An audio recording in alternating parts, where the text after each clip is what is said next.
Welcome back students. इस video में हम सॉल्यूशंस चैप्टर 2 के बेसिक्स कंप्लीट कर लेंगे और फिर बढ़ेंगे चैप्टर के मेन पार्ट की तरफ। इस वीडियो के एंड में मैं समराइज़ कराऊंगी जो भी हमने अभी तक पढ़ा फर्स्ट वीडियो को इंक्लूड करके। तो चलिए शुरू करते हैं। Let's begin with this question.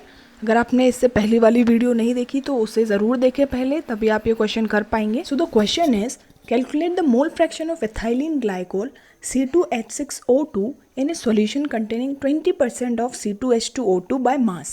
तो इसमें हमें मोल फ्रैक्शन को फाइंड करना है और हमें इसकी परसेंटेज बाय मास पता है।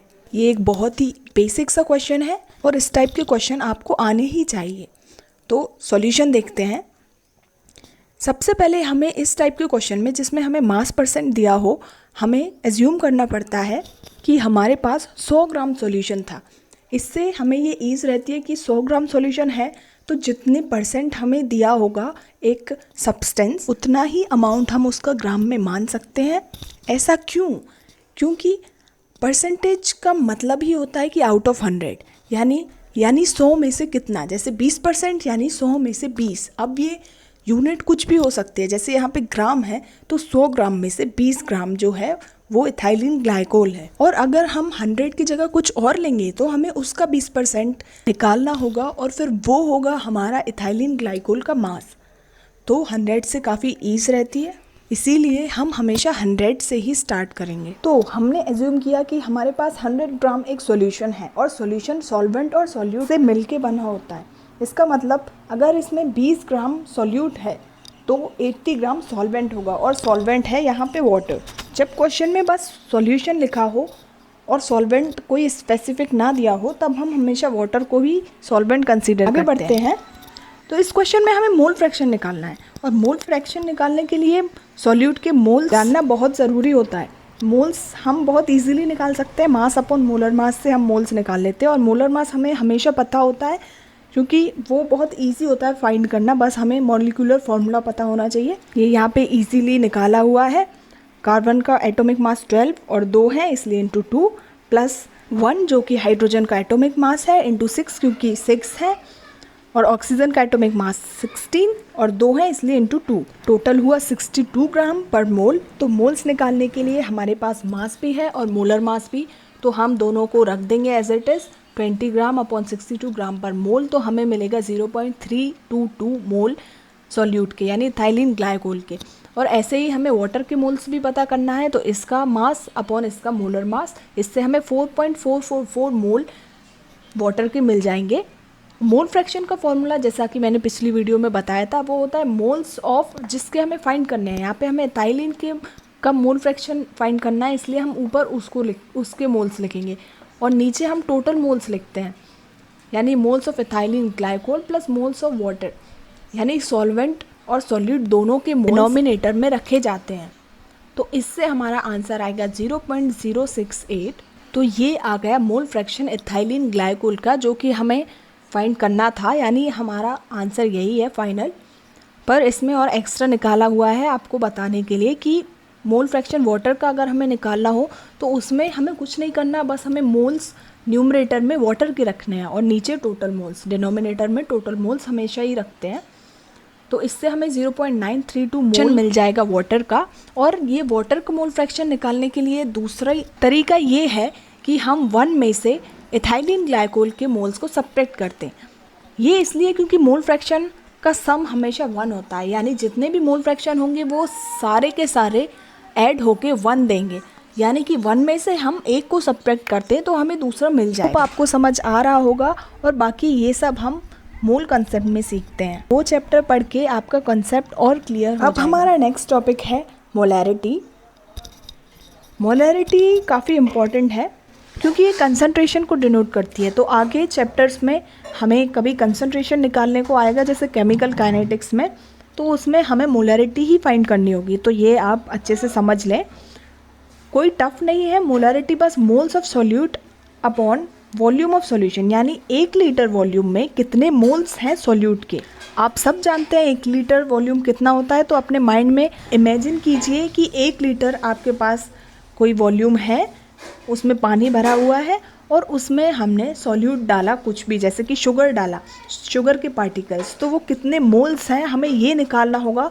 बस ये पता करके हम कंसंट्रेशन बता सकते हैं कि इस सॉल्यूशन का कंसंट्रेशन क्या है।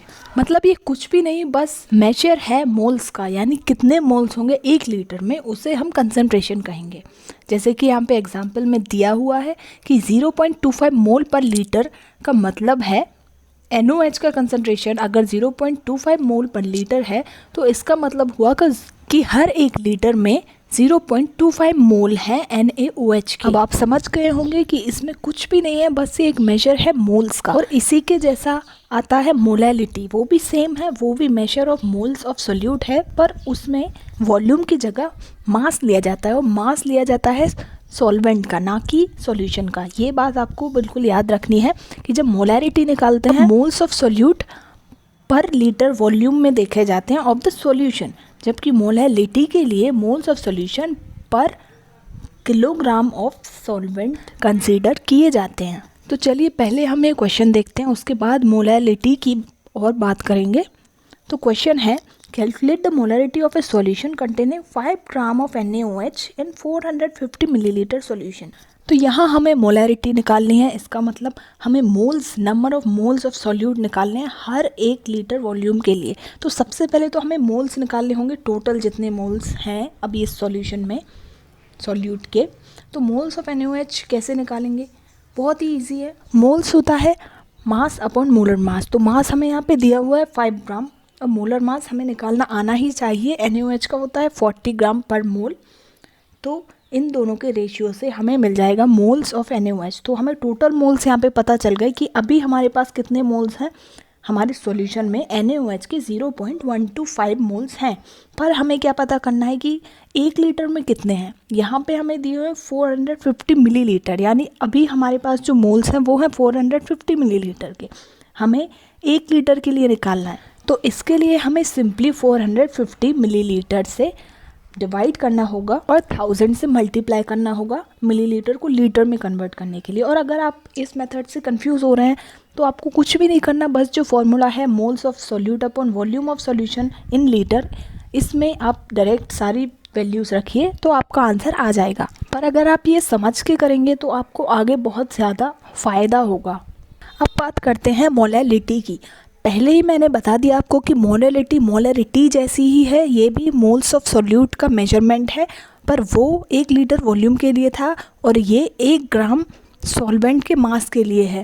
यानी वहाँ हम वॉल्यूम लिखते थे इन लीटर्स, यहाँ पे हम मास ऑफ सॉल्वेंट लिखेंगे इन kg। और मोलैरिटी का मीनिंग क्या होता है, जैसे कि अगर हमारे पास 1 मोल पर ग्राम, ये अगर हमें मोलैरिटी दी हुई है KCl की, तो इसका मतलब हुआ कि 1 मोल KCl डिज़ोल्व है 1 kg ऑफ वाटर में, ना कि 1 kg ऑफ सॉल्यूशन में, 1 kg ऑफ वाटर में, यानी 1 kg सॉल्वेंट में। अब आप लोग ये सोच रहे होंगे कि जब ये दोनों ही नंबर ऑफ मोल्स का मेजरमेंट है तो ये अलग अलग क्यों हैं, क्यों उसमें वॉल्यूम ली जा रही है और क्यों यहाँ पे मास लिया जा रहा है। तो ये इसलिए क्योंकि गैसेस जो है उनकी वॉल्यूम ज़्यादा इम्पॉर्टेंट होती है, वहीं जब हमारा सॉल्यूशन सॉलिड फॉर्म में होता है तब हम मास को ज़्यादा इम्पोर्टेंस देते हैं। इसलिए दोनों ही अपनी जगह बहुत इम्पोर्टेंट हैं।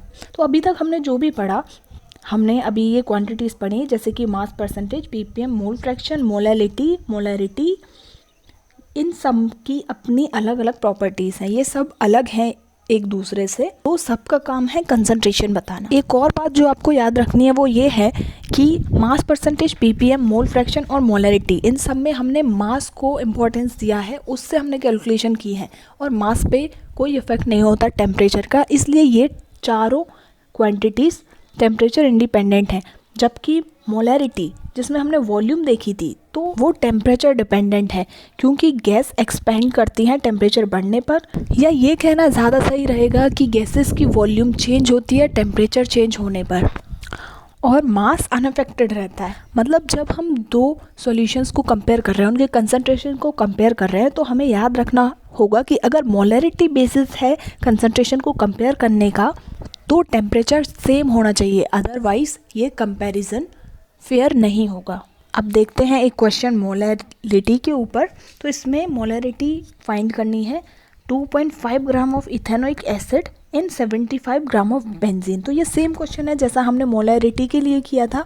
इसमें भी हमें मास दिया हुआ है जिसको हम मोलर मास से डिवाइड करके नंबर ऑफ मोल्स ला सकते हैं। जैसा कि इन्होंने दिया हुआ है moles of C2H4O2 equal to 2.5 gram upon 60 gram per mole. ये मोलर मास है C2H4O2 का, इथेनॉइक एसिड का।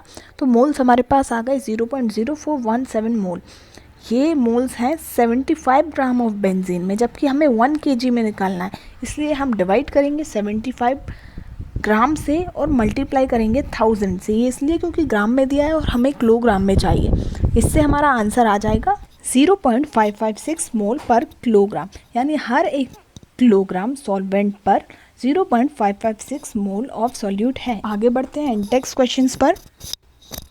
तो पहला क्वेश्चन है, देखिए मैं इन सब में आपको हिंट दे सकती हूँ, बाकी पूरा सॉल्व करना तो इसमें आपका कोई एफर्ट नहीं होगा, इससे आप कुछ भी नहीं सीखेंगे। मैं आपको एक्सप्लेन कर सकती हूँ, आप खुद इसे सॉल्व करें, और फिर भी अगर आपसे नहीं बनते तो आप मुझे कमेंट सेक्शन में बताइए, फिर मैं एक सेपरेट वीडियो बनाऊंगी इन सबको एक्सप्लेन करने के लिए। हम इन क्वेश्चंस को समझते हैं जिससे कि आपने अभी तक जितना भी चैप्टर पढ़ा हुआ है वो सारा रिवाइज हो जाएगा। स्टार्ट करते हैं फर्स्ट क्वेश्चन से।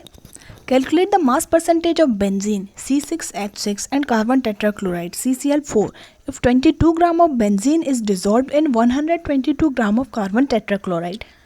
यहाँ पे सॉल्यूट है बेंजीन और सॉल्वेंट है कार्बन टेट्राक्लोराइड, और हमें मास परसेंटेज फाइंड करनी है। मास परसेंटेज हम simply mass of solute upon mass of solution into 100 करके निकाल सकते हैं। यहाँ पे सॉल्यूट का मास आपको पता है और सॉल्यूशन का मास आप सॉल्यूट और सॉल्वेंट के मास को ऐड करके निकाल सकते हैं, आंसर आ जाएगा। सेकंड क्वेश्चन देखते हैं। Calculate the mole fraction of benzene in solution containing 30% by mass in carbon tetrachloride. यहाँ पे दिया हुआ है कि 30% बाय मास है बेंजीन इन द सॉल्यूशन। तो अगर हम 100 ग्राम सॉल्यूशन माने तो उसमें 30 ग्राम होगा बेंजीन और बाकी बचा हुआ 70 ग्राम होगा कार्बन टेट्राक्लोराइड। और मोल फ्रैक्शन निकालने के लिए हमें सॉल्वेंट और सॉल्यूट दोनों के ही मोल्स पता होना चाहिए। तो सबसे पहले हम मोल्स कैलकुलेट करेंगे मास अपॉन मोलर मास करके। मास हमने एज्यूम कर ही लिए और मोलर मास आपको निकालना आना चाहिए, इससे हमें मोल्स पता चलेंगे। और मोल फ्रैक्शन का फॉर्मूला लगाएंगे जो कि है मोल्स ऑफ सॉल्यूट, यानी जिसका भी हम मोल फ्रैक्शन निकाल रहे हैं, जैसे कि यहाँ पे सॉल्यूट का निकाल रहे हैं तो ऊपर लिखेंगे हम moles of solute upon total moles, जो कि होंगे moles of solute plus moles of solvent. सारे ही बेसिक क्वेश्चंस हैं तो ये आप खुद कोशिश कीजिए, टफ नहीं है ये। नेक्स्ट क्वेश्चन देखते हैं। Calculate the molarity of each of the following solution. 30 gram of CONO3 whole twice dot 6H2O in 4.3 litre of solution, 30 millilitre of 0.5 molar H2SO4 diluted to 500 millilitre. दोनों क्वेश्चन सेम है जैसे हमने अभी molarity के लिए किए थे। आप इस कॉम्प्लेक्स फॉर्म को देख के कंफ्यूज ना हो, ये बहुत इजी है। हमें सबसे पहले नंबर ऑफ मोल्स निकालने हैं जो कि होता है मास अपॉन मोलर मास। मास हमें दिया हुआ है 30 ग्राम और मोलर मास हम इसका कोबाल्ट नाइट्रेट का मोलर मास होता है 182, और जब इसमें 6H2O के मॉलिक्यूल्स जुड़ जाते हैं तो ये हो जाता है 291। तो इस तरह हम नंबर ऑफ मोल्स निकाल लेंगे और हमें वॉल्यूम लीटर्स में ही दी हुई है तो हम इजीली इसे डिवाइड करके आंसर ला सकते हैं। बी पार्ट इसका देखते हैं। इसमें हमें 30 मिलीलीटर ऑफ H2SO4 दिया हुआ है जो कि 0.5 मोलर कंसंट्रेशन का है। तो इसमें हमें जब कंसंट्रेशन पता है और हमें पता है कि कितनी वॉल्यूम में है तो हम इसके नंबर ऑफ मोल्स निकाल सकते हैं उसी फॉर्मूले से जिससे हम मोलरिटी निकालते हैं। यहाँ आपने क्या सीखा कि हमें जब कंसंट्रेशन पता हो और वॉल्यूम पता हो कि कितनी वॉल्यूम में है ये कंसंट्रेशन तो हम नंबर ऑफ मोल्स इजीली निकाल सकते हैं। नंबर ऑफ मोल्स निकाल लेंगे, उसके बाद हमें यहाँ पर वॉल्यूम दी हुई है 500 मिलीलीटर यानी 0.5 लीटर, तो इससे हम इजीली आंसर ला सकते हैं। बढ़ते हैं नेक्स्ट क्वेश्चन की तरफ जो है calculate the mass of urea required in making 2.5 kilogram of 0.25 molar aqueous solution. इस क्वेश्चन में हमें मोलर कंसंट्रेशन दिया हुआ है यानी मोलरिटी दी हुई है 0.25, और मोलरिटी निकालने के लिए हमें नंबर ऑफ मोल्स पता होना चाहिए ऑफ सॉल्यूट और mass of solvent in kilogram पता होना चाहिए। तो मास ऑफ सॉल्वेंट तो हमें दिया हुआ है और मोलैलिटी हमें दी हुई है, इससे हम नंबर ऑफ़ मोल्स निकाल सकते हैं और नंबर ऑफ़ मोल्स से हम मास ऑफ़ यूरिया निकाल सकते हैं, क्योंकि number of moles mass upon molar mass होता है और यहाँ पे हमें मोलर मास पता है और नंबर ऑफ़ मोल्स पता है, तो हम मास इजीली निकाल सकते हैं। बढ़ते हैं नेक्स्ट क्वेश्चन की तरफ, जो कि है calculate molarity, molality and mole fraction of Ki if the density of 20% mass by mass aqueous Ki is 1.202 ग्राम पर मिलीलीटर। पहले देखते हैं, यहाँ पे एक्वस Ki दिया हुआ है, यानी सॉल्वेंट जो है वो वाटर है। सेकेंड थिंग, हमें 20% मास बाय कंसंट्रेशन दिया हुआ है, इससे हम देख सकते हैं कि 100 ग्राम सॉल्यूशन में 20 ग्राम सॉल्यूट है, यानी पोटेशियम आयोडाइड 20 ग्राम है और सॉल्यूशन हमारे पास 100 ग्राम है, यानी 80 ग्राम हमारे पास वेंट दैट इज़ वाटर है। सबसे पहले हम मोल्स ऑफ सॉल्यूट निकालेंगे, ये हम इजीली निकाल सकते हैं मास अपॉन मोलर मास करके। मास हम लेंगे 20 ग्राम। बाद अब हम फर्स्ट पार्ट सॉल्व करेंगे मोलैलिटी निकालने के लिए। Molality number of moles upon mass of solute in kilogram होता है, तो नंबर ऑफ मोल्स हम निकाल चुके हैं और mass of solute in kilogram, mass हमें 80 ग्राम वाटर का पता है, उसे हम केजी में कन्वर्ट करेंगे और मोल से डिवाइड करेंगे तो मोलैलिटी आ जाएगी। उसके बाद मोलैरिटी, इसके लिए भी हमें नंबर ऑफ मोल्स डिवाइड करने हैं वॉल्यूम से इन लीटर। तो वॉल्यूम हम कैसे निकालेंगे? वॉल्यूम होती है मास अपॉन डेंसिटी। यहाँ पे हमें मास पता है एक्वस सॉल्यूशन का 100 ग्राम और डेंसिटी यहाँ पे दी हुई है 1.202 ग्राम पर मिलीलीटर। तो इससे जब हम कैलकुलेट करेंगे तो हमें वॉल्यूम मिलेगी मिलीलीटर में, तो इसे भी हमें कन्वर्ट करना होगा लीटर्स में और फिर मोल से डिवाइड करके हम आंसर ला सकते हैं। आई होप आपको ये सारे क्वेश्चन समझ में आए होंगे। की का पार्ट हम नेक्स्ट वीडियो से स्टार्ट करेंगे। वीडियो में बस इतना ही। Thank you for watching.